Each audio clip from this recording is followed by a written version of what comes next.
All right, everybody. So let's dive in. Welcome. Thank you so much for being here today. We will continue to let folks in from the waiting room. My name is Courtney Yeager. I'm the Executive Director at United Way of Kennebec Valley. I've been here for a little over 6 years now, and I know I've met many of you, but for those of you who might be new to this realm, welcome. I'm hoping that all of you could go ahead and provide your full name and your organization in the chat box. That will be helpful for us to know who's here. We'll kind of keep track of that going forward and take attendance for the meeting, so to speak. So if you could go ahead and do that now, that would be great. Then we'll give us a chance for all of you to know who's in the room.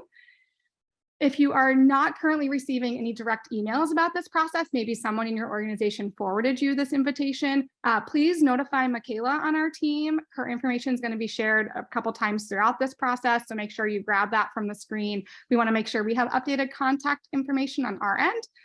And the structure of this meeting, let me dive into that. So the first probably 75%, 3/4 of this meeting, we're going to be focusing on the process changes, the eligibility requirements, which have shifted a bit from years past, the e-CImpact 2032 framework, and then the actual LOI and the application questions and components. We'll go through that. We'll have time for questions in each of those sections, and of course, more time for questions at the end. And then the last part of the meeting, we're going to focus on the technical elements of e-CImpact, which is the new grant management platform that we are going to be working with this year. If the technical side of things is not in your wheelhouse and you're not going to be dealing with that, totally fine. If there's someone else in your organization here who's going to cover that and learn that piece of it, you're welcome to hop off at that time. So that's why we wanted to really structure it in a two-part training for today.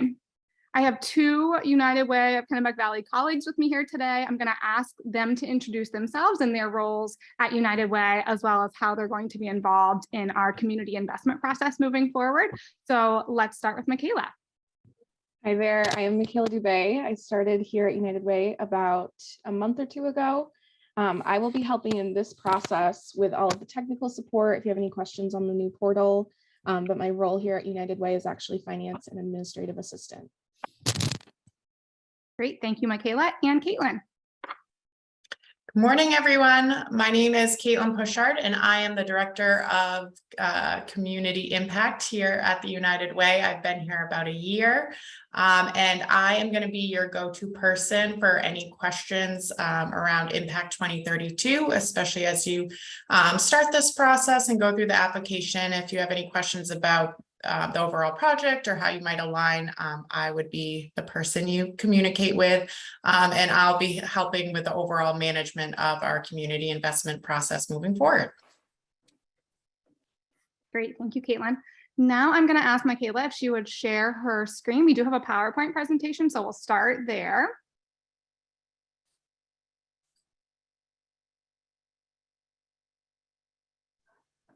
Great, thank you, Michaela. So this is one of two trainings that we're going to have. You don't have to attend the second one, don't worry. The overall training agenda. So we've already made it through welcome and introductions. The piece I'm going to cover now is an overview of our process changes, eligibility requirements, and timeline. I'm going to pass it to Caitlin to do e-CImpact 2032 overview.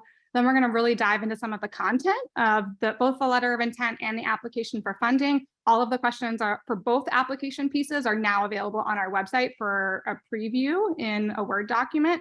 And then Michaela is going to do an overview of the grant management platform, the technical pieces of that. So let's do it. We'll start with some process changes.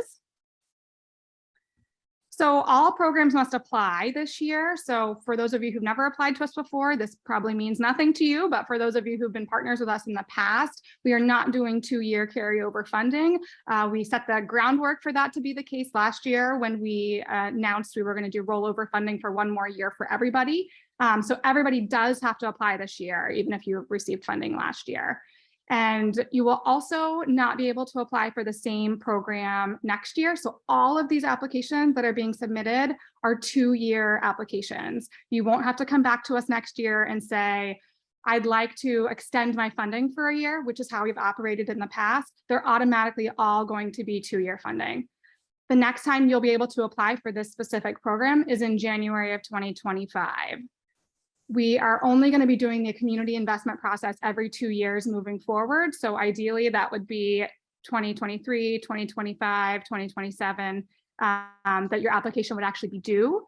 And that is going to be a little bit different for 2024. However, given that this is a new process, we recognize some individuals or organizations might slip through the cracks this first year. We also want to make sure that folks in the northern Kennebec area, which is rather relatively new to us, have ample time to apply and get their ducks in a row. So for next year, we will have a one-year funding process for programs that did not receive funding this year that might want to apply more as a stopgap, really. And then moving forward, it will continue to be that 2025, 2027 applying on the odd years to United Way. We do have two parts of the application. So first, the letter of intent, which every organization and program is required to submit to us as the first step. And then the second phase, if you're invited to that next phase, is the full application, which will open on December 1st. We're going to talk a little bit more about timeline in a bit. We are not going to have any site visits or presentations, and that's really in order to make the process more equitable. We had, as you know, a 9-person committee, plus Caitlin and me, reviewing this entire process, redesigning it from the ground up, which our board ultimately approved. And one of the things we realized is that by having site visits, by having partner programs come in and present, it was presenting challenges from an equity standpoint. Our volunteers were having trouble being objective, just because that's the way it is when you have cute kids coming in, right? But then also from a site visit perspective, not everyone even has a site. Some of you are more mobile or provide programs in schools. So that's why we've taken that piece away. But I do want you to know that there will be an opportunity for staff and our review panel to ask you questions via that e-CImpact software. And we're not going to dive into that too much today, but it is detailed relatively closely in the site manual, which is available on the platform itself. So you will receive an email if someone asks you a question about your application later down the line. And then certainly if you have any questions about that process, feel free to reach out to us, but we'll keep you relatively informed about how that's going along the way and make sure that all of our volunteers are getting their questions answered in a timely fashion. In terms of our funding period, that is changing. So it used to be that we funded January to December on the calendar year. That doesn't really work with our fiscal year. And we were giving you retroactive payments, et cetera. So we're attempting to remedy that. So now funding period will be April 2023 to March of 2025. And we're going to start making payments quarterly instead of monthly. If you are already receiving funding from us, please note that your last payment from us for the current funding cycle will be in December of 2022. And then no payments will be made between January and March. The next payment will be issued in April for those programs that do receive funding. The application is for 2 years of funding at the same amount. So I'm trying to stress this as much as we can. You'll see it a variety of times throughout the process and the forms that we're providing and the directions. But if you are hoping to receive $15,000 in 2023, you would apply for $15,000 total. Whatever you apply for, we're going to give you that same amount for the second year. And there's a way to delineate that in the budget as well for how you're going to use that money in the first year versus how you're going to use that money in the second year. And I'll talk more about that when we get to that stage today. Any program that you're applying for has to align with Impact 2032. We've been saying this for quite a while, and I know we gave you these materials about a month ago to start thinking about how does this work for my program, or maybe it's a different program than what I've applied for in the past. It's important to us to align with Impact 2032 because this is what the community told us to focus on throughout Kennebec County. These are cross-sector goals. We had 800 plus people responding to us, telling us what the needs were. And then we had 80 community leaders, many of whom are on this call and are nonprofit voices or municipalities or schools, really dive through the data and come up with what these goals and vision statements were going to be. So it's important to us to support that throughout the entire community. So we want to know how your program is going to align with Impact. And the other piece of that is that your organization as a whole must have officially endorsed Impact 2032 in order to submit your letter of intent. So I recognize that you may not be the person at your organization who would have submitted an endorsement form to us for Impact. So if you are not sure if your organization has endorsed, please feel free to reach out to Michaela. She has a full list. She can just double check to make sure you're all set. And Caitlin is the one who's really involved with this process as well. We are going to talk more about what it means to align with impact. So the first step is endorsing, the second step is aligning, and that's what you're going to be explaining to us in your application materials. And again, we're going to talk more about that when we hear from Caitlin and review the application materials. And I think I mentioned this kind of in passing, but I just want to stress that I recognize that some of you may need to apply for a different program than what you applied for in the past in order to support Impact 2032 in some way. And from our standpoint, that's totally okay. We expect that to happen. We don't want you to feel like I've always applied for X program. I need to keep applying for it because it's a sure thing, because this is a really different process than what it's been in the past. And we're looking at things differently, and we're going to be training our volunteer review panel about impact and what that means for the community and what the expectations are moving forward. So let's move on to the eligibility requirements, which is our next slide here.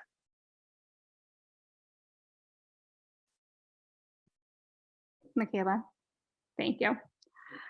I probably have a lag on my computer. So in terms of eligibility requirements, there are several of them, and you do have to be able to say yes to all of the following. Some of these are at the organization level, and some of them are more at the program level. This is the first year that the lead organization can be not only a nonprofit 501c3 organization, but also a public school district, a municipality, or an Indian tribal government. Or if you're none of those things, but you have a legal relationship with an established 501c3 acting as a fiscal agent, you can also apply. This, again, is because Impact 2032 is cross-sector, and we want to support that, but all the programs still do have to have some human service element to them. We aren't paving any roads or anything for these municipalities, but it is important to us to be able to open this up a little bit more this year and moving forward. We already talked about the Impact 2032 endorsement. The program for which you are seeking funds does have to serve residents of Kennebec County, or someone who might be unhoused and not have a resident is also okay. Applicants must use any funding to serve Kennebec County exclusively. So if you need funding from Somerset, let's say you previously received funding from them when you were affiliated with United Way of Mid-Maine, please reach out to the Heart of Maine United Way, which was, they just had a name change. It used to be the United Way of Eastern Maine, and they can help you with any Somerset County funding and what that process and timeline looks like. Funding does have to support a specific program or project. It cannot support general operations. So this may be a shift for some of you. We've been trying to make that shift over the past few years, but we're really going to be hard and fast about it now. We're not supporting organizations. That's not what we're here to do. We are supporting programs or projects that you're running through your organization. So again, like organization being the top level, and then programs falling underneath that. And you'll see that play out throughout the e-CImpact software and the application, as well as that there are questions that are specific to your organization that you're only going to have to fill out once. Very exciting. And then there are questions that are very specific to your programs.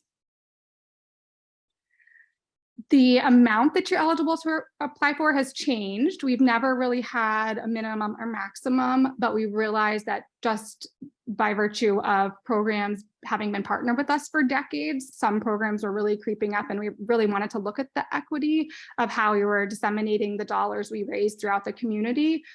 So we are hoping to spread the funding out over more organizations. So please apply for what you feel like you need. The minimum is $5,000 and the maximum is $50,000 within any given program. And you'll eventually show us how you're going to be spending that and how you need that in the program budget that you do provide. If you possibly would like to apply for more than one program, you are allowed to do that. Just know that within one organization, top level, you cannot apply for more than $75,000 collectively. Another change that we've made is really putting some limits on the amount or the percentage of a program or project budget that we can fund. So we won't be funding any more than 35% of your entire program budget. We really are doing this because we want to encourage revenue diversification, and we really don't want you to feel like you're reliant on United Way funding in order to sustain these programs moving forward. The next piece is around if you're selected as a funding recipient, that you will agree to do a United Way internal campaign. If you are a new program that has not received United Way funding in the past, no worries. You will have an opportunity to do this next fall after you're selected for funding. This is essentially saying we agree as an organization to run an internal campaign in 2023, whether that be offering it exclusively to your staff, or if you don't have staff, mentioning it to your board is also acceptable. But that is really important to us and really to our donors, that there's mutual buy-in to this work that we're doing across the entire community together. The financial documents, so this has also changed somewhat. We want to be sensitive to how expensive audits are. I don't know if any of you are feeling the pain like we are, but there are 3 different tiers. So if your annual revenue for your organization exceeds $1 million, we are requiring an annual independent audit performed and an ability to see the financial statements. If you are between 500,000 and 999, we'll require an audit or a review of financial statements. So totally up to you and maybe what other funders might be requiring of you, what you submit. And then if your revenue is less than 500,000, you can just submit whatever your 990 form looks like. So again, trying to be flexible and not require things that we truly don't need, right? And we know that our volunteers are always very interested in the financials, so we don't want to lose that piece, but those are the 3 different tiers that are available to you. And you only have to submit your financial documents for the most recent year, whatever that looks like for you. And lastly, which isn't on here, but the anti-terrorism compliance agreement is something we've had in place for several years now.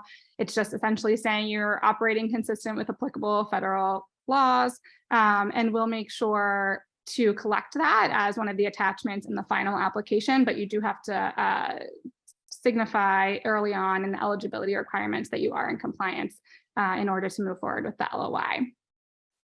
And the last thing I want to mention here is that we will have a scoring rubric available like we have in the past couple of years, so that you know what our volunteer review panel is going to be using when they're looking at all of your application materials. That will be available when the full application goes live on December 1st. So you'll be able to keep that in mind when completing the full application. And then lastly is our timeline. We've got a couple of slides for this. So I wanted to really split this up. So our first phase is the letter of intent, which is already opened. We do have, after this meeting, there's 2 opportunities for virtual open office hours with Michaela, especially around those technical pieces. October 27th and November 8th. You're welcome to join, totally optional. The letter of intent is due November 22nd at 4 p.m. through the portal. And then we will notify you. It's a very quick turnaround time. We'll notify you by November 30th, whether your letter of intent has been approved or not. And then we'll move on to the second phase, which is the application. So the very next day on December 1st at 9 a.m., your application will be open, the full application. And rest assured that if you completed the LOI, all of your information in the LOI will be moved over to the full application. You won't have to re-enter all of that. We'll also have some virtual office hours specific to the application. So those will be on December 7th and January 12th. And then the application is due by January 31st at 4 p.m. and we'll be notifying you in April as we have in years past. So relatively similar timeline. We want to give everybody enough time to do what you need to do. That's why we've given you about a full 2 months to do the full application. And I think you'll see today, if you haven't looked at it already, the letter of intent is relatively straightforward and isn't requiring a ton of information up front. It's really about you planning and thinking about what do we really need funding for, and then we can see how it fits into Impact 2032. So I'm going to pause before we dive into Impact and just ask you all if you have any questions about those requirements, the timeline, et cetera.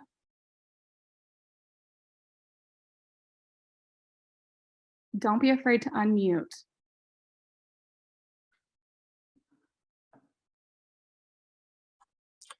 Do all of your programs have to align with the same, whether it be education or financial, or I forget the third one at this point? Do they all have to align with the same group? Great question, Cindy. They do not. So each program can align with a different part of Impact 2032, whether that be health, education, or financial stability. So just to confirm then, we can apply for 2 different projects under 2 different visions, and the maximum would be $75,000? Yep, exactly. Terrific, thank you. Yeah. And Courtney, when we do multiple projects or programs, are those separate LOIs or do you do them in the same LOI? Great question. So they are separate LOIs. When you go in and register, and we're going to go over this today in the portal, but when you go in and register, you'll register your organization first, and then you'll be able to add an LOI specific to one program, go through that, and then you can add a second program LOI, and they'll show up very clearly underneath in a table. And again, Michaela's going to go over all that so you can see it.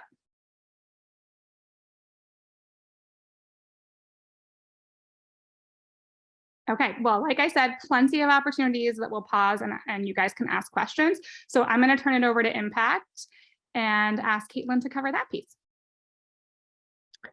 Sure thing.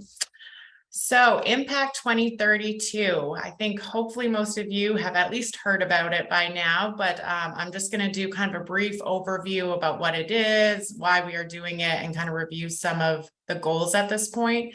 And then as we're actually going through the application, the LOI, there'll be another opportunity to kind of talk specifically about how this is integrated into those two documents.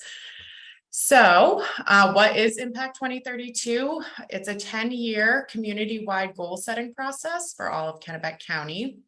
It is being led by the United Way, but it's really meant to be driven by community. This is not a strategic plan for United Way. We have endorsed this project, just like I think over 60 other organizations have endorsed this project so far. And it's really only going to be successful if we have everyone working together to move this forward. So we have businesses, nonprofits, school systems, municipalities, individuals. It's really trying to bring people from across different sectors together to bring everyone to the table and just to discuss these major issues in our communities, all centered around health, education, and financial stability. So why Impact 2032? Why did we decide, or why is this coming forth right now? So about a year and a half ago, maybe 2 years ago, almost 2 years ago now, some leaders came together to discuss the fact that they were seeing or not seeing the amount of progress that they'd like to see in the areas of health, education, and financial stability. We knew that work was happening across the community and across the different sectors, but sometimes often in their own silos. So they really wanted to create a comprehensive view of the needs in our community and find and build on the good that's already happening, to be able to share those ideas with others, kind of beg, borrow, and steal those ideas from everyone, just to kind of move to see more progress in these different areas. So they wanted to make connections, bring people together, and really see greater amount of progress in a shorter amount of time.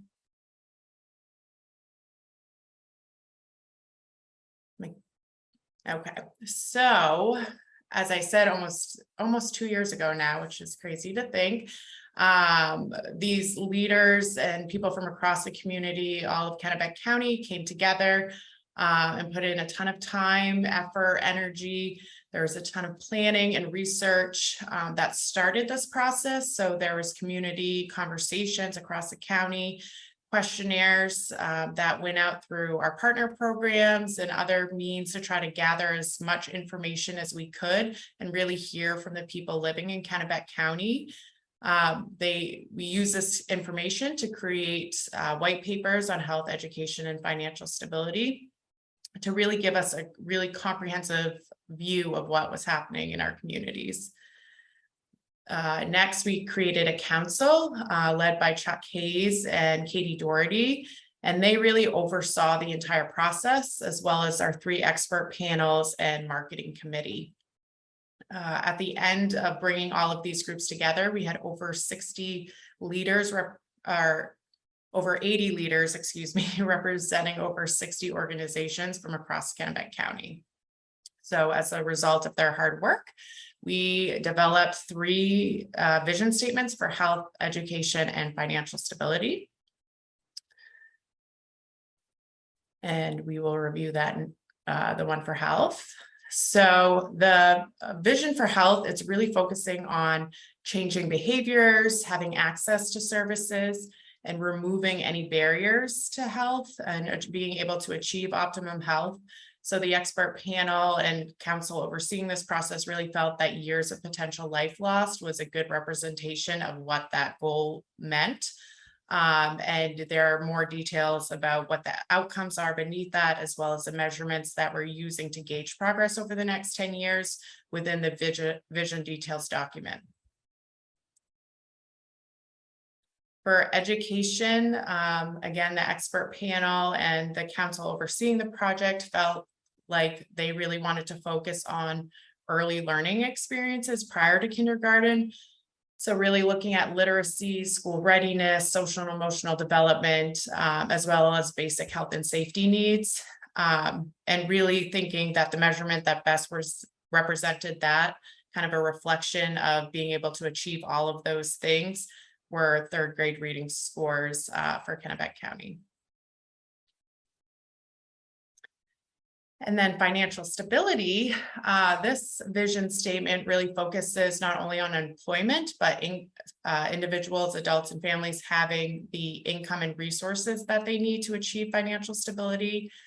The expert panel for this group felt that that being cost burdened or households paying more than 30% of their income really represented and better reflected financial stability than, say, poverty in this case, just thinking it was more relatable, and there's a lot less stigma around it.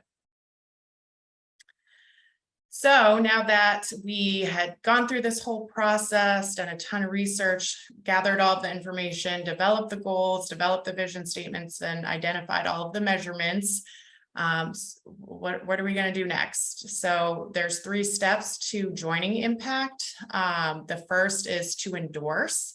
So essentially we are asking organizations to sign a statement of endorsement, which many of you have done already, essentially saying that you support this project for your community. It sounds like a great idea. Maybe not sure how you're going to get involved yet, but you'd like to, see change in these different areas.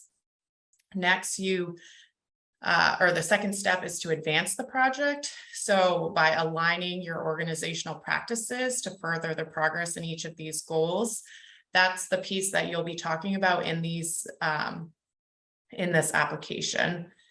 And then finally, the third step is to evaluate by reporting back data to United Way to determine the efficacy of the work that you're doing and really measure progress towards goals.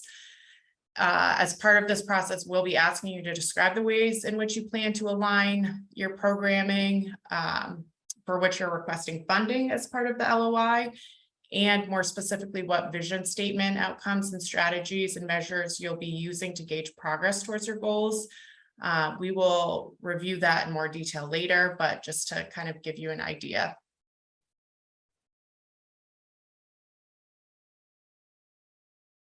And I think I'll turn it over to Courtney. Perfect. Does anybody have any questions about Impact 2032 for Caitlin? And again, we're going to talk more about it, but just right out of the gate, any questions? I hope it's feeling like old hat at this point, right? Like we've been talking about it for a while.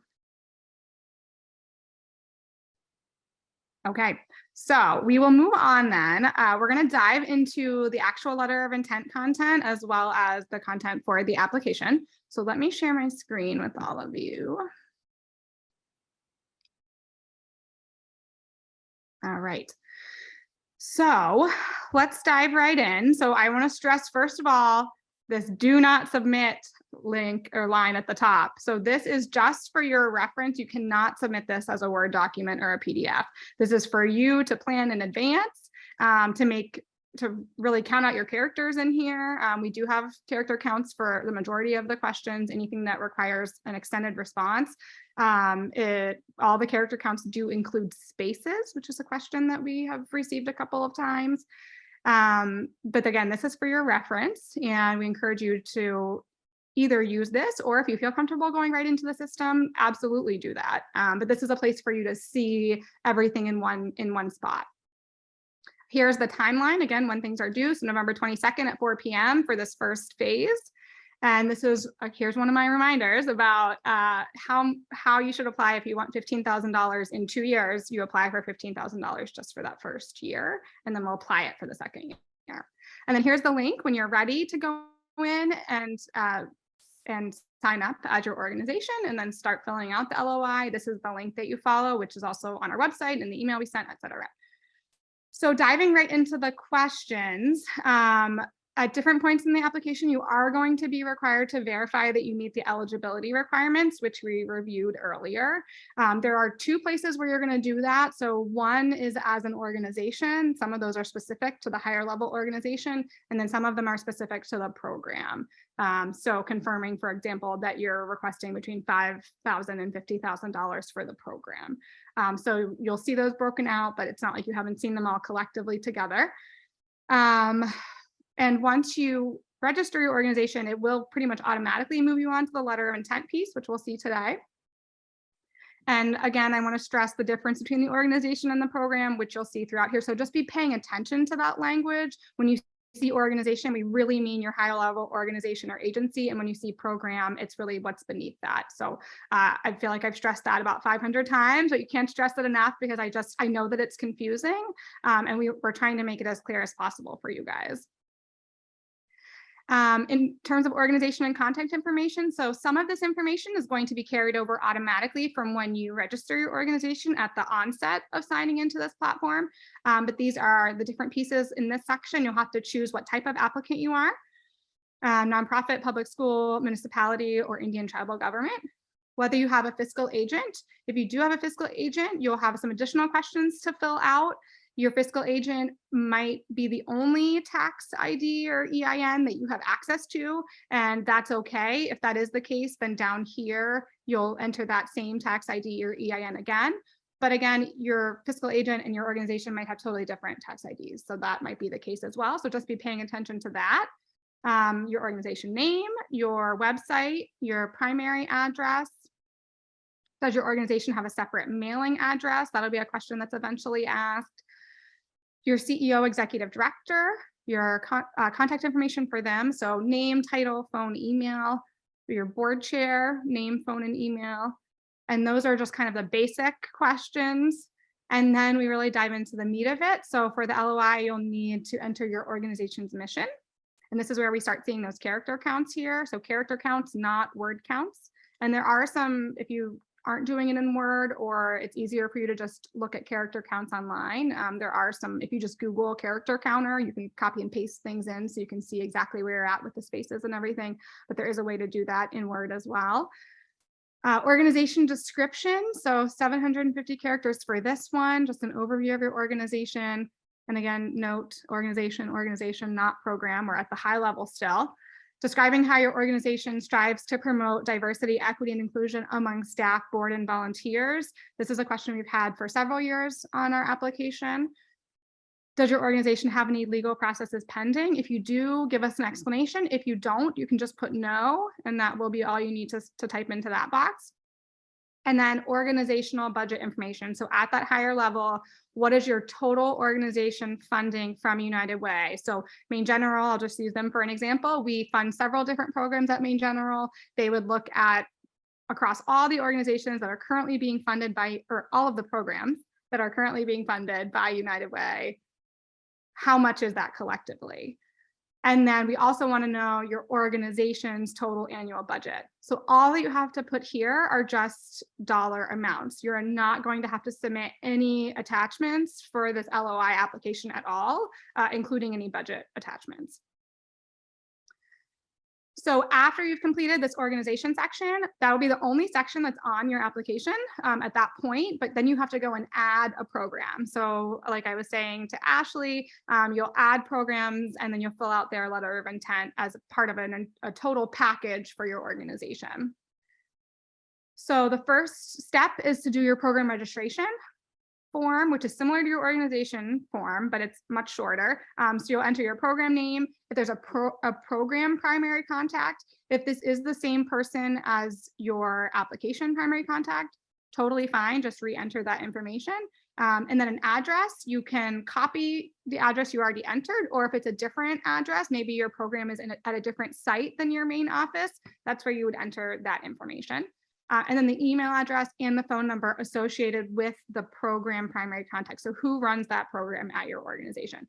Very well could be a different person and who's filling out this application, right? So once you've submitted that program registration, then you'll see two additional sections are going to pop up. So there's the program information section and then the budget narrative information. And those are the only two additional pieces that you have to do for the letter of intent. So for program information, first we'll ask if it's a new or existing program. That will add a couple, if it is an existing program, that will add a few more questions down the line, but not on this LOI. Program name for which funding is being requested, that will be auto filled in from your program registration page. A program description. And then just note that if you are funded, we will be using this description with other funded partner programs and in our marketing materials potentially. So just be thinking about that. You want it to be probably a little more generic and not using personal pronouns, et cetera. What is the need for this program in the community? So how do we know that this is an important program to the community? So whatever that means to you, we just want to hear from your perspective why you're doing this work and why you're hoping to do this work. And then we ask if this is an application for a collaboration. And for us, and we've never done this before, so this is new, we want to encourage more collaboration in the community. That's what Impact 2032 is all about. So in order to answer this question, you need to know the definition of a collaboration to us, which is a formal partnership among two or more organizations that are working together to provide some sort of program. It doesn't have to be two nonprofits. It could be a nonprofit and working with a city. It could be a nonprofit working with a school district, for example. So if it's a formal collaboration that you're going to be working on together, then additional questions will pop up about, do you have a collaboration name? If you have a website, if there are, we do want to have a list of the organizational partners, and then a description of what your collaboration is trying to do. And I do see some I have a question, Courtney. Yeah, let me just keep Okay. running through this, and then I'll stop for questions at the end of the LOI, Chris. And then strategies and measures. So this is part of the program information section. So we'll review the Impact 2032 vision. You'll review the Impact 2032 vision framework in detail. I think a lot of you have already done that. We've received some questions from you guys, which is awesome. It shows us that you're already thinking about it. So really, really don't just dive into this without having discussions at your organization or board level about how does this align and what do we really want to focus on to better the community. So one of the questions here, and this is a familiar question if you've done this application before, but how many unique individuals unduplicated do you think your program is going to serve with our funding? So a couple reminders here, has to serve Kennebec County exclusively. And then this number should only include the number of people that United Way funding specifically would help. So if we're going to fund a part of one program that maybe you're going to serve 100 people with United Way funding, but overall your program serves 1,000 people, we just want to know about that 100. We want to know how far United Way dollars going to go. So let's say you have a scholarship program for kids. We don't want to know how many scholarships overall you're providing if it's coming from a variety of grant sources. We want to know how many do you anticipate your $10,000 from United Way is going to be able to help. The next question is for you to, it's a drop down. So you're going to select which of the 3 vision statements your program will best contribute to achieving. So again, you need to have an understanding of Impact 2032 in order to answer this question effectively. It's not just, oh, we do health, we do education, or we focus on financial stability. It's really looking at what those goal statements or vision statements are, and then looking at what's beneath them, because there's actually a big piece of education that falls under financial stability when you're looking at adult education and getting kids ready for college or different pieces like that. So definitely be looking at it critically and thinking maybe outside the box at times. And we're going to talk more about this, Caitlin, when we go over the full application after this. Caitlin's going to do a little bit more about Impact 2032 and what's expected at that stage. But at this stage in the LOI, what we want to know is which vision statement you're going to be aligning with up here. And then down here, describe how you plan to align with Impact 2032 through this program. So if your letter of intent is approved, there will be other ways that you're going to have to describe this to us. And we want you to be thinking about that during this stage, but you do not need to know which outcome, what are my strategies, what are the measures I'm going to use. You're going to have time to develop that in the next phase during the full application. At this early stage, we're just trying to get an idea of how you see that it fits, because on our end of things, when we as a staff are reviewing this for alignment, and then our board's reviewing it, the LOIs, we want to make sure you're headed in the right direction. And if you're not, for some reason, then we'll have an opportunity to touch base with you and really course correct, especially this first year, because we know all of this is new. And again, we're going to go over that more. So more to come about impact. The last section you'll be filling out for the LOI is the budget narrative information. Again, no attachments needed here. We're asking at the program level, if you are currently receiving funding for this program from us, let us know how much. If you're not receiving funding, no problem, just enter 0. Funding amount requested for the program. So what do you want to receive in 2023 and what do you want to receive in 2024? And it's the same amount. And then the total program budget overall. So maybe you're requesting $10,000 from United Way, but the whole program needs $50,000 total. And the reminder here being that your funding request cannot exceed 35% of that program budget. So we're going to be looking at that when we review the LOIs.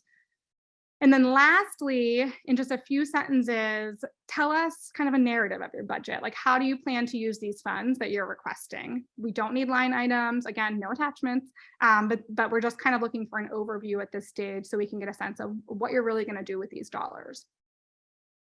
So that's it for the LOI, which maybe seems like a lot, but a lot of it's, you know, short responses or just dollar amounts, things like that, to hopefully help you guys get thinking in the right direction for what this looks like. And we can look at it from our side of things from a more holistic standpoint as well.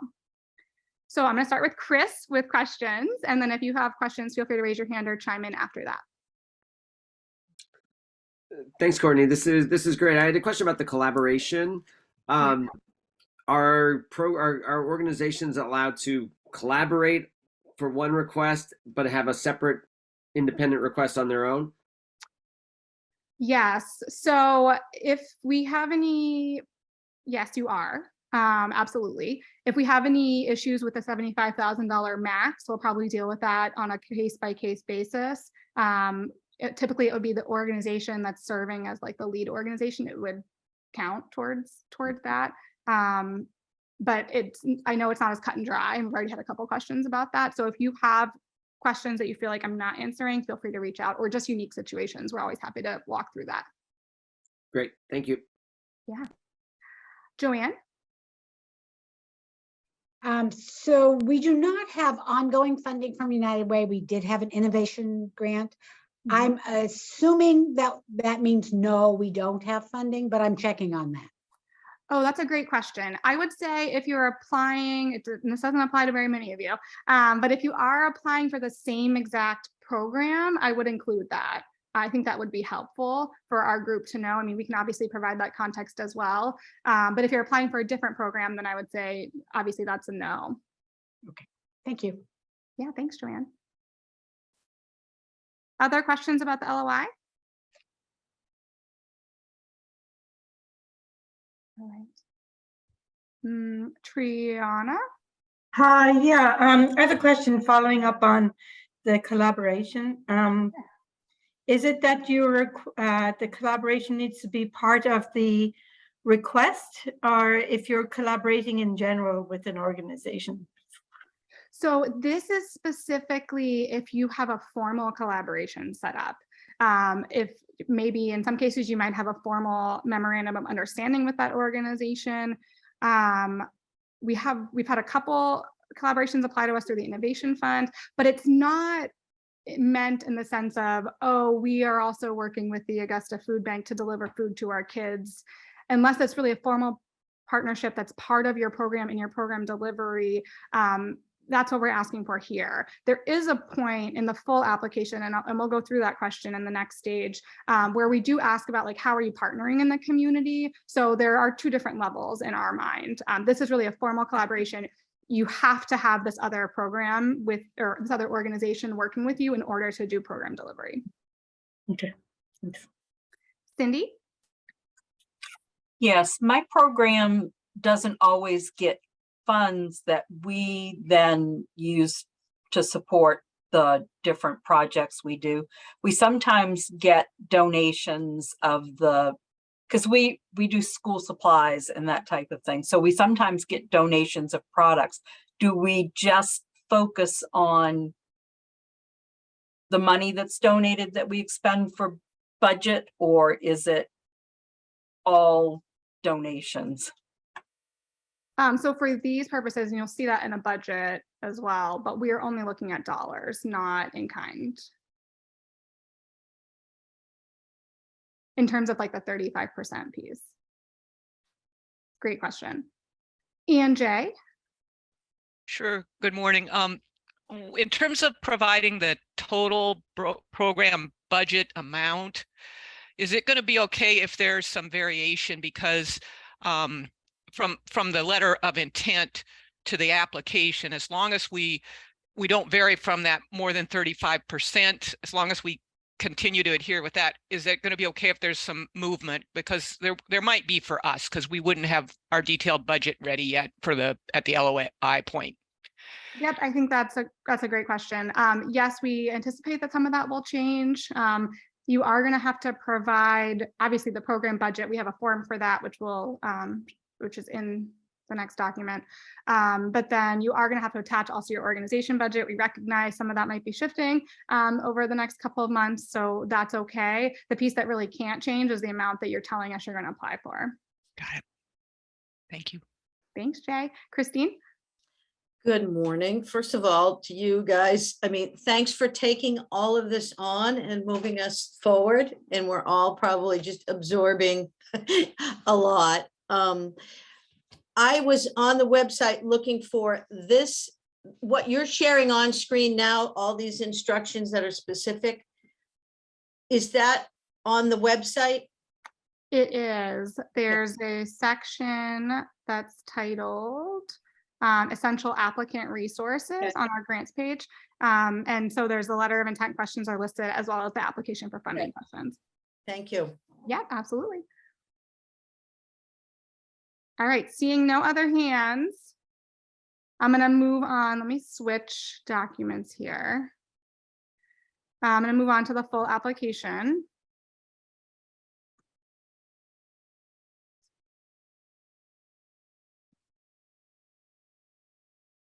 Okay. So this, again, the Word document's available on the website, but you won't really need to worry about this. Certainly don't fill it out until after December 1st. I also want to note that this is subject to some minor modifications prior to December 1st, but we wanted to give you some roadmap. You'll see there's one specific piece we're still working on pulling in, but again, wanted to give you a starting point. So we'll notify you again by November 30th. If you're eligible to move on to the next round, then your application form will show up on the back end on December 1st if you have moved on to the next round. Many of the responses in here are going to autofill from your letter of intent. So some of these are going to seem repetitive, but never fear. There's no new responses required for the organization and contact information section. The next section you'll see is organization attachments. So there's a lot of things you're going to need to attach. All of these documents can be in your own format. Except for one of them. So your 501c3 letter, your organizational chart, board member list, your organization budget, again, whatever format is best for you. One required financial document based on the qualifications we talked about earlier. If you have a fiscal agent MOU, if you have a fiscal agent, this is where you would enter that. And again, like, it's just something we need to have on file. It doesn't have to be anything super formal.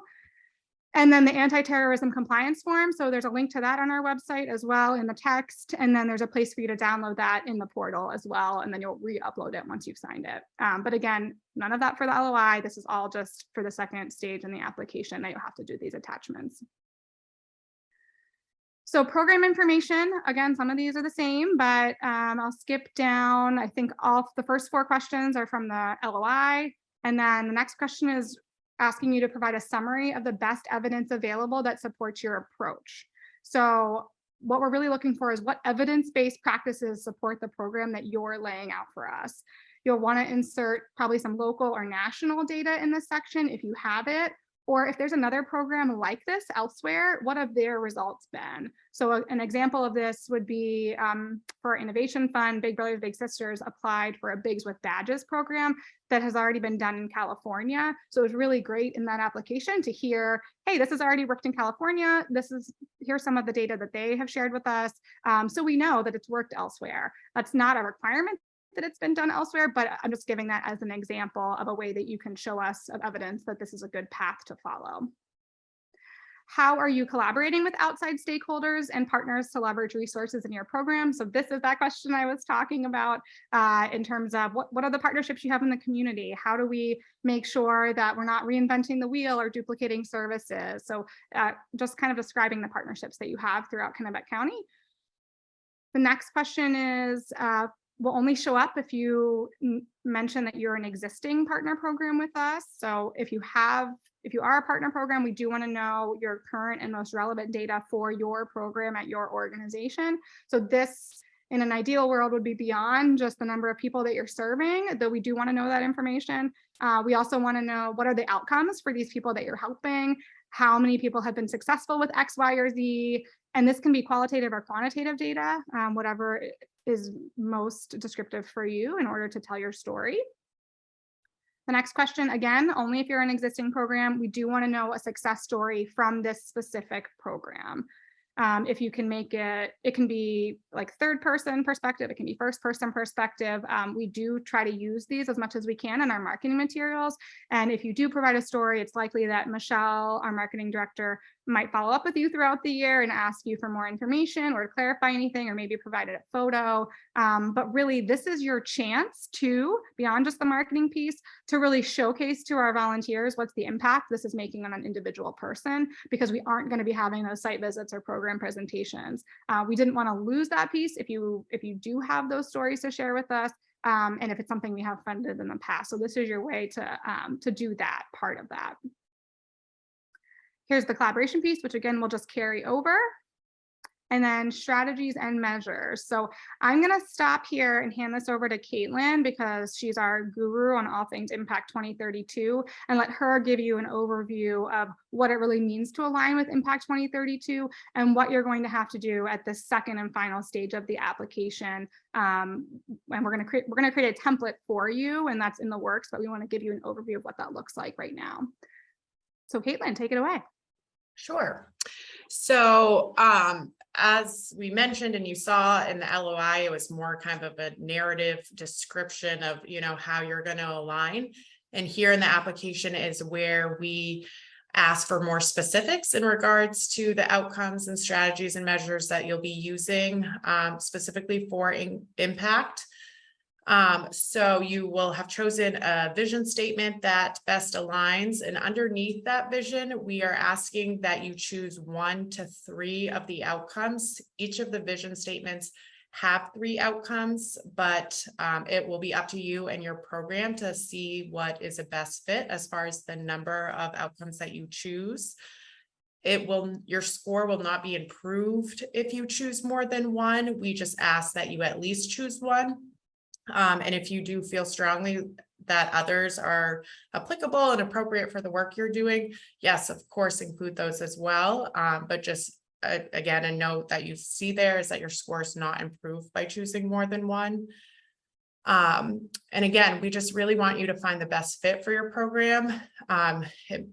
It may not include everything that you're doing as an organization to align with impact. It's really focused on the program and what you're trying to achieve for that.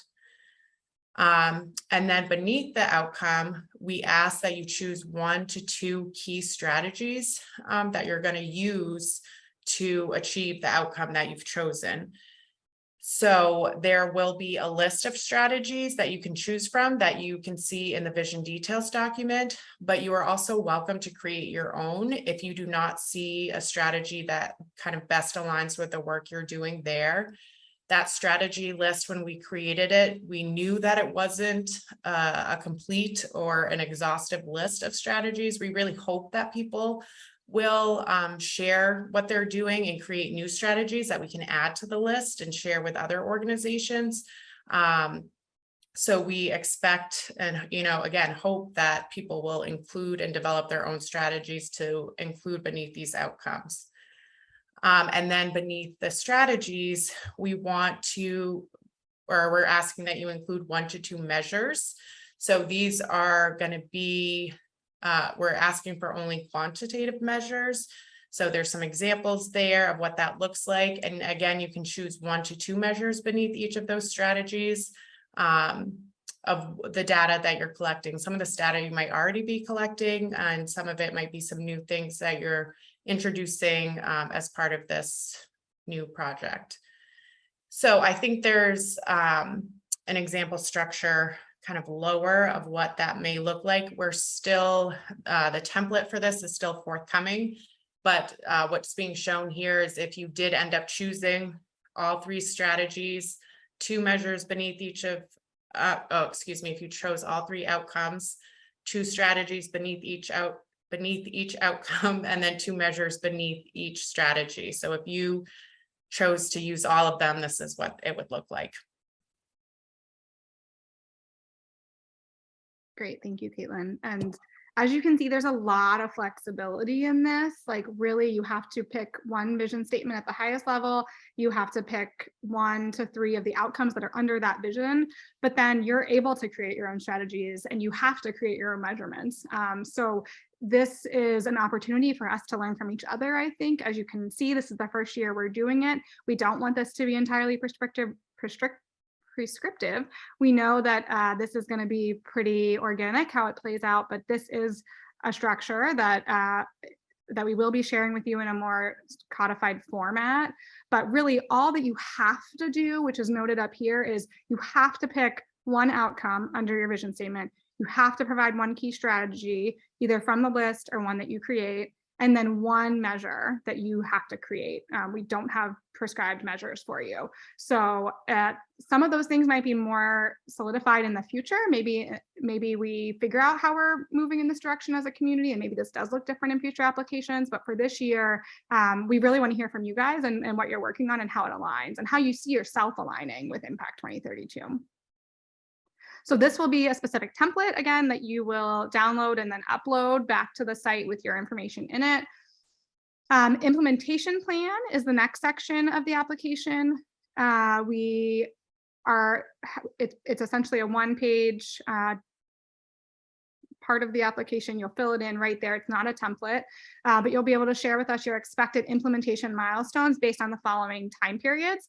They're just blank boxes, so you can put in there whatever you want. They don't have to be complete sentences. You can put in dashes. I don't think you can put bullets in, but you should be thinking about your key activities on that time period, projected dates of completion, and then outputs and outcomes. So what are you really hoping to achieve? And there's 4 different periods, 6 months each over the 2 years. But I do want you guys to know that the reporting requirements back to us are only once a year. So we're not asking you to report at all of these times. So you have to report once in March 2024 and then once in March of 2025. And that report will be available to you later in 2023 once we have the applicants and the funded programs selected. So more info to come on that. But as you're thinking about planning, do know that you don't have to report back at every single one of these time periods. Then we move on to the program attachments, which are different than the organization attachments. There's only one, and it's optional. So if you do have a formal collaboration in place, we ask that you have some sort of MOU on file and include that as a program attachment. But the rest of the attachments were all going to be part of your organization attachments. Demographics served. So this is a pretty big section. I will try to breeze right through it. So it's a very important section for us. You know that diversity, equity, inclusion is a priority for United Way of Kennebec Valley. We've been working on it in a variety of ways over the past few years. The first question is really an overview of your target population and the demographics that you serve. So are you serving people of different races or ethnicities, different disability ability statuses, different gender identities, et cetera? Even if you're not collecting data on those necessarily, who are you serving? Who are you reaching in your in the work of your program, not your overall organization. So explain how you identify the community need for some of these populations and any outreach that you might be doing to target populations. Then we're asking, how does serving this population advance Impact 2032? So this could be beyond just the specific vision statement that you've chosen. Like, how does this support Impact 2032 overall and your understanding of it? There are some pieces that really relate to diversity and serving diverse populations within Impact. Describe how your organization strives to promote DEI within your program specifically. So this is a little bit different than the question we talked about earlier, which was asking what you're doing within your organization for staff and board.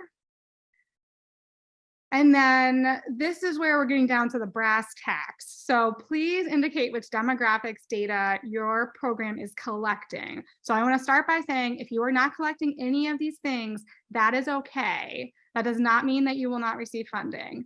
We are trying to get an understanding of what you are collecting, and we hope that by providing all of these demographic areas that you and your organization start thinking about these differently moving forward. If you're not collecting this data, how can you start collecting at least some of this data? Because it's really important. It's important to us as a funder. It's probably important to some of your other funders, and it probably is really important to you and the people you're serving, right? We need to know, who are we serving, and then who are we totally missing? So I would encourage, if your program has previously said, we don't collect demographics data because we want to be low barrier. Well, there is a way in our minds to be low barrier while still collecting information about the people that you're helping, so that you can continue helping people, even if they're not currently in your mix of demographics. So what we're asking at this stage, and you're going to be asked, if you say yes to these things, you are going to have to report data back to us when you do your reports about how many people in these different groups you have served. So that is a really important thing to note. So we're asking, the first question is really a yes, no for all of these. So do you anticipate collecting data on household income? So I'll use this one as an example. So there's a yes, no response. And then if yes, then another section will pop up for you. So it will say, our program anticipates serving people with the following household income. So you'll be able to select several categories here, whatever applies to you. And again, if it's no, it's no, and this won't even pop up for you. Other pieces we're going to be collecting: gender identity, age, based on these bands. So we'd be asking you to kind of put them into these bands when you give it back to us. Race, ethnicity,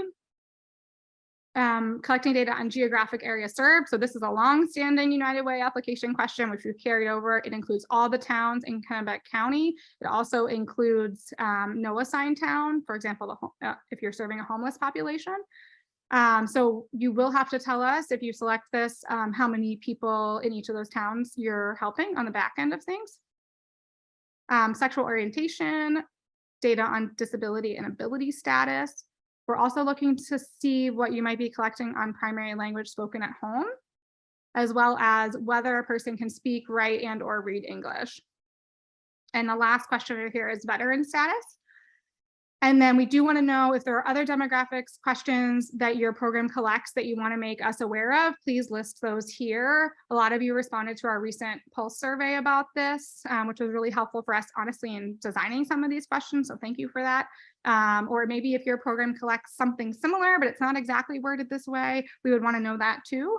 And again, this is probably going to be a section that's evolving, but we're really excited to see where we land this first time around with the responses from all of you folks. The next section is the budget narrative. So you've seen most of these already. The first new question will be, in addition to submitting the template, which is the next section, you'll have to provide a narrative of your program project budget here. So any explanation that needs to accompany the budget, and how our funding fits into any other funding that you might be receiving, including funding that you might be getting from the ARPA, American Rescue Plan Act funds. If you are requesting an increase in funds from the previous year, if this specific program was funded, explain why those additional funds are needed. And then if you would like to continue this work after the funding, we're curious about your sustainability plan, which is that last question here. And then lastly is the program budget template. So you'll complete this within the form itself. So I've included some screenshots below. This again is for your program, not for the entire organization. Request the amount that the program needs for 1 year. More information about that. And then some of the reminders here, which we've already talked about, like it has to be funding for your specific program or project, not general operations. Also, your program's indirect expenses or administrative expenses to administer this program cannot exceed 20%. And I'm going to talk more about that as well. So there'll be a section for your income at the top. And we've got year 1 and we also have year 2. So it's okay if your year 1 totally matches your year 2. That's fine. You are going to have to enter the information again. If you're getting $15,000 in year 1 and $15,000 in year 2, or hoping to, that's what you would put in your top line up here. These where they have underlines here for foundations or other, those break out and you can enter those in a similar format if you're getting foundational funding or have other sources that aren't listed here. You do have to kind of follow these categories, and then anything that's not here, you would add other. If you're getting any federal and state grants, here's where you would put in ARPA. And then if you have any fundraising or special events that you're doing and on the income side of things. When you get down to program expenses, there are some prescribed lines here as well. So these are really direct expenses that are related to your program, which is different than the indirect expenses. So personnel that you need for program delivery, benefits and taxes for those personnel, travel, equipment, supplies, any contract expenses, and then again, the other. So when we get down to this administrative expenses, so this is relatively new to us. We've never really had guidelines around this before, but we really want to recognize that for nonprofits and human service programs in general, your power is in your people. That's what we do and how we deliver services in nonprofits. And if I could get all of our donors to understand that, I think we'd be making the world a better place. That's why we want to make sure we're putting our money where our mouth is and allowing you to cover a portion of your indirect or overhead costs with this section here. So much like a government grant, if you've ever applied for one, typically indirect costs are in there. They are agency-wide, they're general management costs. They really cover administrative activities that are necessary for the general operation of the agency. So that might be a percentage of your administrative staff, for example. It could be accounting, payroll prep, a portion of your rent, taxes, benefits, like things that are not directly related to the program delivery, printing, IT, those types of things. Again, I'm sure this is not news to you guys how this works, but just in case you haven't had to apply for a grant with these restrictions before. And then conversely, direct costs, which would be up here in your program expenses, are really specific to the particular program that you're providing. So if the program you're applying for revolves around one staff person delivering a program in schools and they're really that lead for the program and you can't do this program without that staff person, that would be a program expense. That is a direct cost related to your program. And if you have more specific questions about that, please feel free to reach out anytime. Michaela is going to be taking all of our questions, and if we need to get back to you separately, we will. But that's kind of a quick overview of what the budget looks like, and all kind of evens out at the end. And that's it. So I say that's it, but I recognize that it's 10 pages in Word. So I'm going to stop and see what questions you guys have about the full application.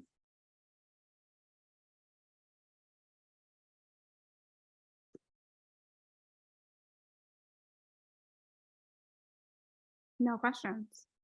Okay, well, we're gonna have more time for questions at the end too, hopefully. So I'm going to turn it over to Michaela. I'm gonna stop sharing my screen. And Michaela is gonna do an overview of the actual e-CImpact platform. So if you've had all of your questions answered and you do not need the technical training, feel free to hop off. But it's gonna be a good time. So if you wanna hang on, Michaela, go ahead and share your screen. All right. So we're gonna hop in.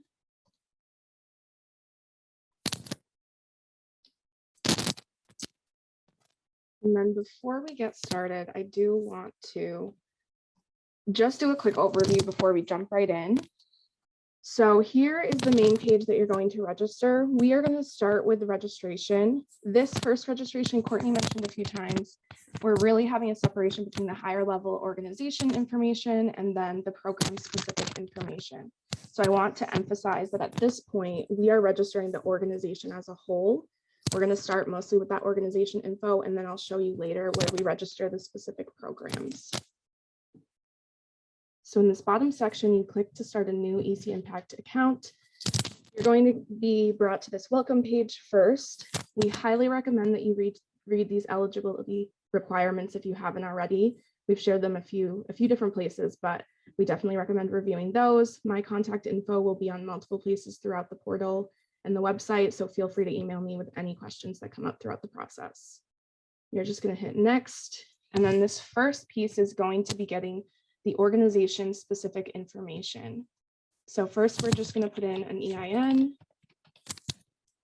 We're going to ask for the full name of the organization, your website included, and then this address. It's going to ask your address type, if you have a separate mailing or physical. And again, I want to emphasize that at this registration step, this address, email, phone number, contact information that you're inputting will be the main contact information used for communications throughout the process.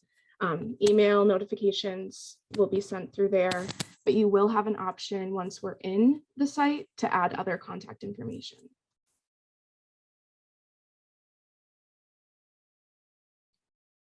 And you do have to specify if it's the main email, main phone number, and then primary contact. You can select a contact type. And then if you want to include the company and job title, you can do that as well. And at the bottom of this registration page is going to be where you create your preferred username and password that you use going forward.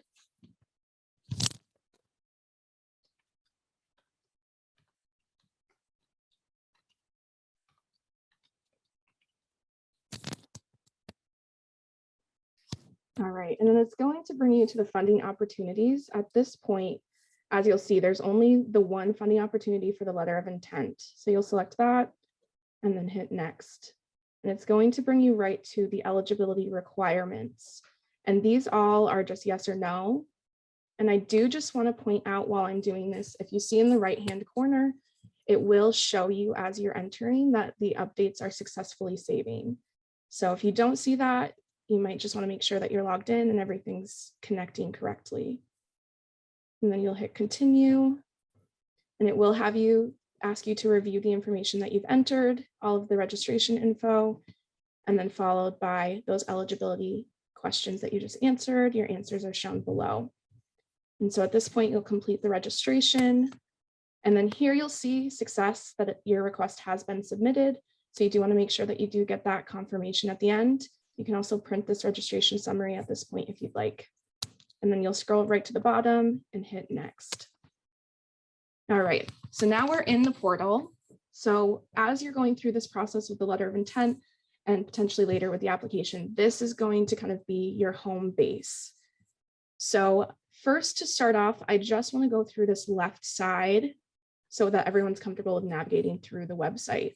So if we hit home, the homepage actually has a new section here that highlights the full timeline of this process. All of the dates are included in there.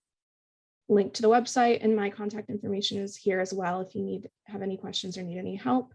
And again, we have the eligibility requirements posted here as well. And so below that is going to be organization profile. This is where you can add, if you guys have links to websites or sites specific for your organization that you would like to attach, you can do that here. If you also have more than one address or phone number or email that you would like included, you can add those for your organization. And I want to emphasize this is all still organization level.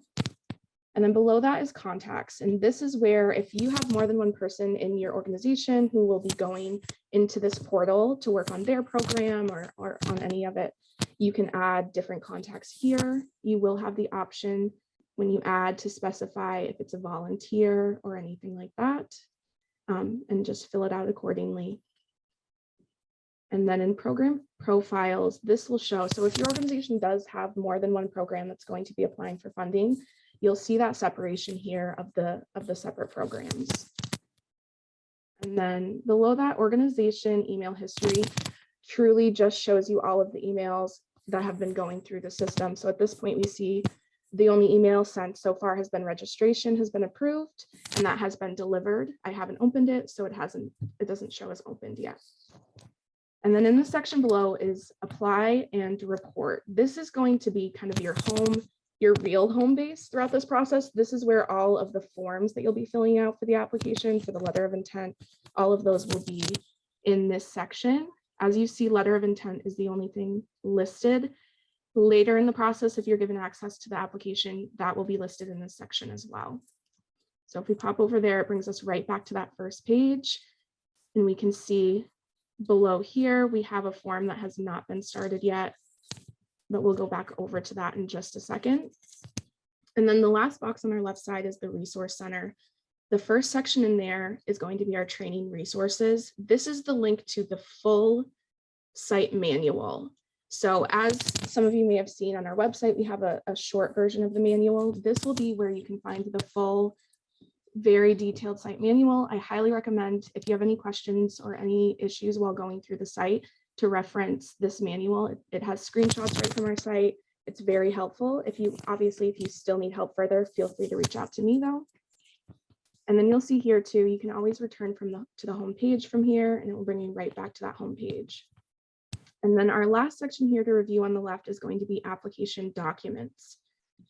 So the first one you'll see here is the Impact 2032 vision details. And these are really for your reference at this point. So you can click into this Impact 2032 details, and it's going to bring you right through the whole document. So if you have any questions or you want to reference some of these outcomes and vision statements, you can do that at any time here.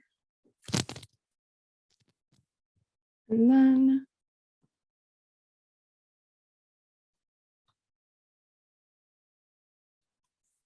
below that, you'll see the anti-terrorism compliance form. At this point, this form is just here for you to review. As Courtney has mentioned, it's going to be in the application later, but it is there for your review at this point. So at this point, I'm going to bring us right back to the apply and report letter of intent section.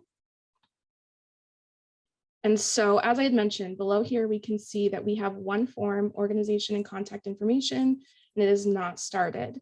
So what I recommend is when you get registered and you've gone through the eligibility, the first thing you're going to want to enter is this organization and contact info. You click right on it, it brings you right into the form. And I do want to emphasize again, this is for the higher level organization info. At this point, you'll see some of the information from registration has pulled over. And you're just going to specify a few more pieces of information, the type of applicant, if you have a fiscal agent or not. We see that our EIN, our website, our address, all pulled over. It's going to ask us at this point if we have a separate mailing address. And again, this is for the organization specifically. And then at this point, you're going to specify the CEO, executive director. If that is the person who is registered and put their prime contact, you can just select and it will save all of that. But if it is a different person, you'll just click this add new item. You will get this pop-up window, and it's asking for all of that, all the basic contact information one more time for the CEO or executive director. And then below that, you will specify your board chair with just their name, phone number, and email at this point.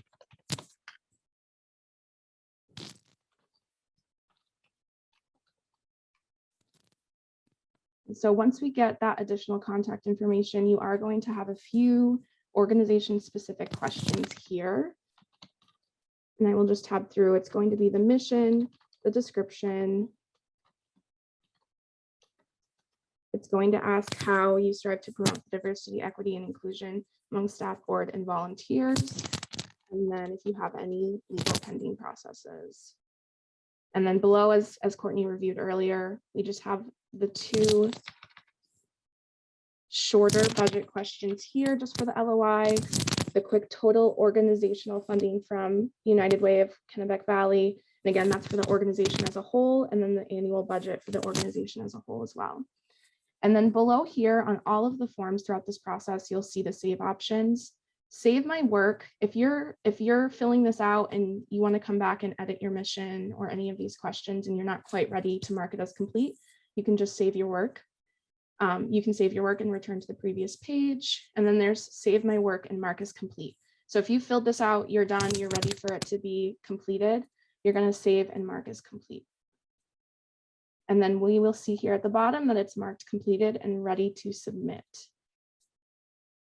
The next point that we're going to go over is going to be where we transition from the higher end of the organization.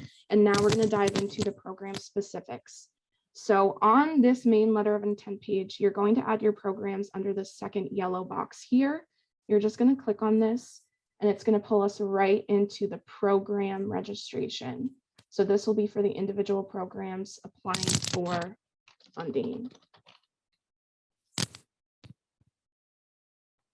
And then the same situation here, if your primary contact for this program is the same as the organization you've entered, you can select their name or you can add a new name here and put in the program specific contact information. And then for address, if you have a separate address from the organization, you'll fill that out here. If the program functions with the same address, you can copy that with this button above. And then we're just going to enter the email address and phone number. Again, this is for the program specifically.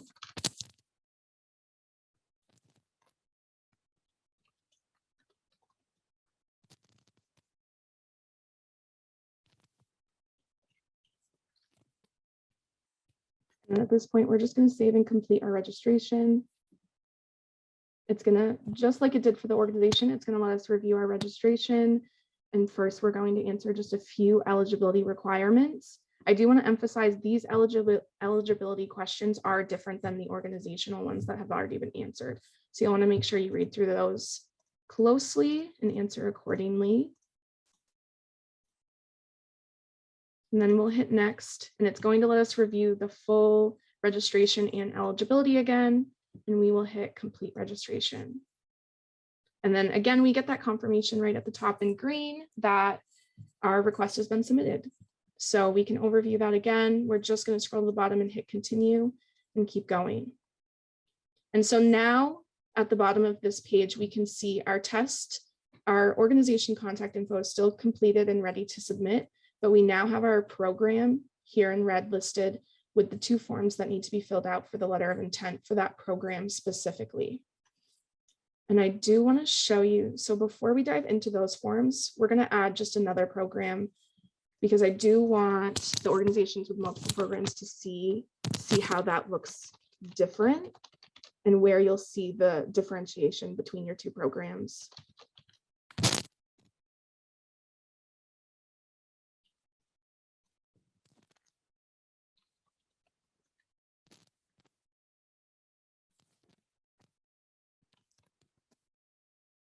And we'll save that. And it's going to go through again for the second program. You're still going to be registering and answering the eligibility questions for this program specifically. And we'll hit next. It will let us review. We'll complete that registration, confirm that we get this green confirmation at the top, and then we'll continue.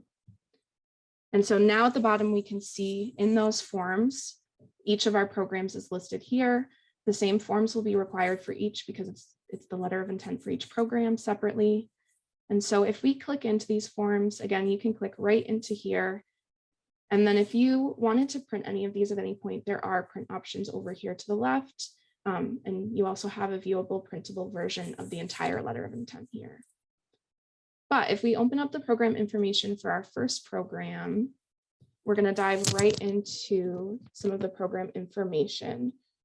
So, and we do have, you'll see different helpful tips throughout the website. There are some green question marks you can hover over just for some easy tips on how to use the site and navigate.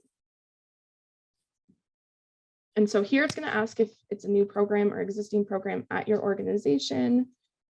You're going to go through just some information that's going to dive in more with what Courtney overviewed earlier on the program specifically. And then here is where it's that question asking if this is going to be a collaboration. If you hit yes, you will have some more questions pop up. If not, you can just move right on to the strategies and measures.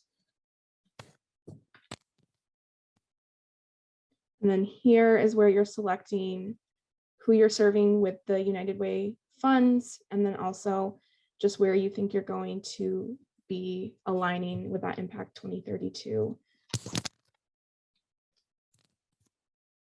And then again at the bottom, so we have completed the form, so we're going to save our work and mark as completed. And then we're going to go right into the budget narrative information. And on this, I do want to emphasize for you, right in this top right corner, you have the option to switch forms. A mini version of all of those forms will pop right up and you can just click right in. So now I'm in my test program number 2. So the second program I got right over here, and I could always start filling this out. I could save my work. It'll show me, or I can save my work and return to the previous page and come right back to the letter of intent. So I do also want to show, I won't make you watch me enter all of these forms, but I did want to show what it looks like if you have multiple programs. And then once you have completed every form, the one thing we want to make sure is emphasized at this point as well, if your organization does have multiple programs applying, the letter of intent has to be submitted once all forms are completed. So you'll want to make sure any programs applying have come in, registered their program, and started filling this out. You will have to wait until the organization information and all of the letter of intent forms for each program are completed and ready to submit to do the final submitting of this letter of intent. But I do want to show, once all the forms are completed, this is in our site manual, but this is a screenshot of what that looks like. Everything is completed and submitted. This submit application now button will pop up at that top. You'll click that and you'll get a green confirmation that it has been submitted, just as we saw previously with the registrations. And so that is really the main rundown of the site. I want to emphasize again, over in the supply and report is where if your program is given access to the application later in the process, it will be right here. And then if you want to edit different individuals who have access and have contact information in here, you can do that right up in your agency organization section at the top. And then at this point, I would like to open up to any questions. I'm going to stay screen sharing. So if we want to navigate through, I can do that now.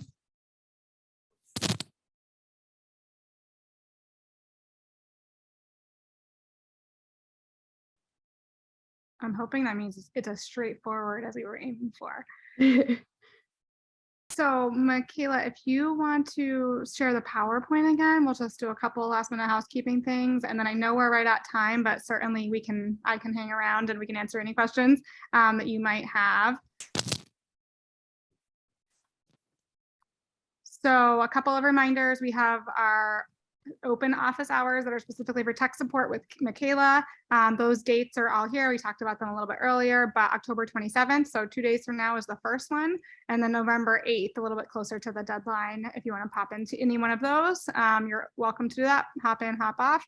And then the application for funding will have separate open office hours for those.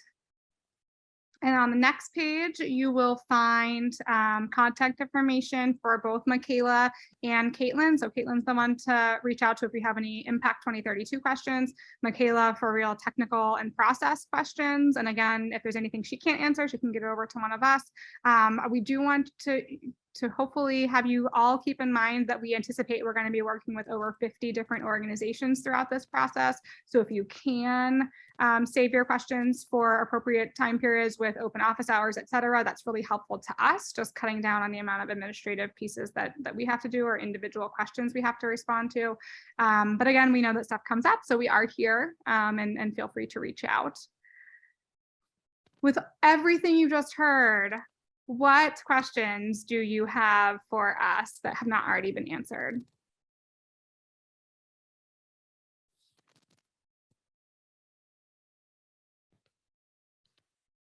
Nothing.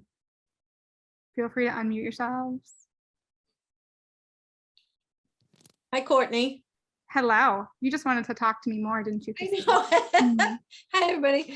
Now, I just would comment, it's not exactly a question that I think question will come up as I will engage in the process. So I'm just speaking for myself. I'm taking it all in. It seems pretty clear, but very detailed and new. So, and what I understand is that Michaela, and I'm sorry, I'm new to, is that how I'm saying her name? Michaela. Hi, sorry, hi. No worries. That there'll be the open opportunity to get all the questions about the technicality of doing this. And that Caitlin will handle sort of impact 2032 questions. And so when I'm doing the letter of intent, very first thing we're going to do, okay, we're going to register in, we're going to do the letter of intent. Which of you would I ask a question that's conceptual about that letter if one comes up? So I would say, unless it's specific to Impact 2032 and how you fit in with that, I would start with Michaela. Okay. For questions. Okay. Great comment and point, Christine. I also want to say, for anybody who joined us late, if you could add your name and your organization to the chat box if you haven't already, that's kind of how we're keeping track of who's here. And I also want to thank the people who really were involved in this process. We did have 3 nonprofit programs participate in this extensive revamp of our allocations and community investment process. We had, I think, over 16 organizations reach out to us with interest in doing it. So we had to do a lottery system, and we ended up with some great folks representing our nonprofits. So Ashley Tatro from Maine General, who just hopped off and can't hear my thanks. Nicole Cooley from the Boys and Girls Club in Gardner, and then Tom McAdam from KBH as well. So thank you all, really, really appreciative of your work. And I just want you all to know that they represented you very well, and had such great insight and thoughts to make this a really robust process that hopefully isn't too overwhelming. It might seem overwhelming now, but our goal is not to ask information that we're not going to do anything with. We really try to keep it to, we try to keep it as simplistic as possible. Courtney, Yep, go ahead. If we find it difficult to fit into one of the vision areas, who do we speak with about that? Because I'm concerned that looking at the vision areas, we may not, in the traditional sense, fit into any of those spaces. And I want to make sure that, you know, we can continue our relationship with the United Way, but I just have a concern that finding that space is going to be very narrow for my organization. Yeah, thank you for that question, Lonnie. So Caitlin will be the person to reach out to if you have Impact 2032 alignment questions. And then anything we need to tackle internally, we can do that. But I do encourage you to reach out if you have questions about that, because it might be a different program for some of you than it has been in the past that we're funding. Some things might not align. And we knew that going into this process, and our board knows that. And we need to be responsive to what the community told us they want us to work on as a region. But you're all doing absolutely great work, and it's all related somehow to health, education, and financial stability. So reach out to us if you have any specific questions around that. Okay. Well, thank you all for being here. We really appreciate you attending today. Again, be in touch, and we have our first open office hour on Thursday. So maybe see you there, and have a great rest of your day.